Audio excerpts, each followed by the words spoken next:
పాకిస్తాన్ భారత్ ఉద్రిక్తతల మధ్య ఆసియాలోని ఇద్దరు అతిపెద్ద వ్యాపారవేత్తలు ధనవంతులైన ముఖేష్ అంబానీ, గౌతమ్ అంబానీ పెద్ద ముప్పును ఎదుర్కొంటున్నారు.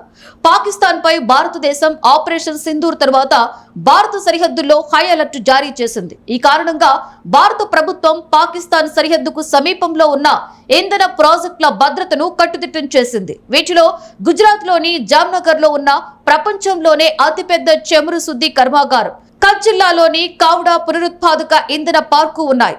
వారి భద్రత విషయంలో ఇప్పటికే హై అలర్ట్ ఉంది. కానీ ఇప్పుడు భద్రతా చర్యలు మరింత బలోపేతమయ్యాయి. ఈ రెండు పెద్ద ప్రాజెక్టులు దేశానికి, ఆసియాలోని ప్రముఖ వ్యాపారవేత్తలు ముఖేష్ అంబానీ, గౌతమ్ అదానీకి చెందినవి.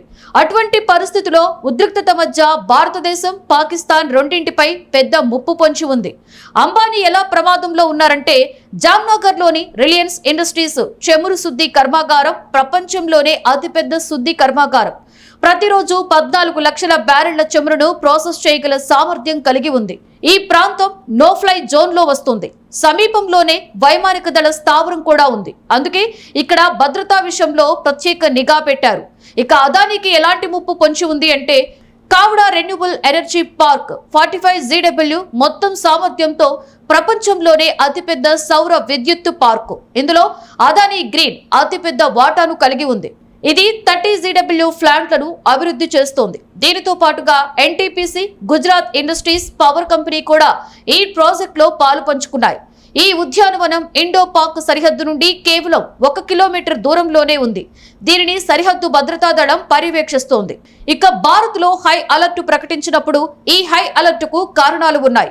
ఈ ప్రాంతాలు భారత వైమానిక దళం 3 ప్రధాన స్థావరాలైన జామ్నగర్, నలియా, భుజ్ల నుండి 50 కిలోమీటర్ల పరిధిలోకి వస్తాయి.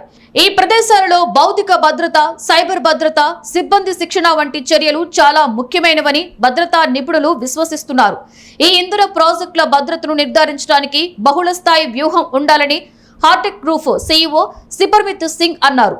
ఇందులో భౌతిక భద్రత, నిఘా, క్రమం తప్పకుండా భద్రతా కసరత్తులు, సైబర్ భద్రతపై ప్రత్యేక శ్రద్ధ వహించాలి. ఇక జామ్నగర్ విమానాశ్రయంతో పాటుగా దేశంలోని 24 ఇతర విమానాశ్రయాలను కూడా మే 9 వరకు మూసివేయడం భద్రతాపరమైన ఆందోళనను మరింత పెంచుతోంది. ప్రభుత్వం అదనపు భద్రతా దళాలను మోహరించింది. ఏదైనా ముంపును ఎదుర్కోవడానికి నిఘా యంత్రాంగాన్ని బలోపేతం చేస్తోంది.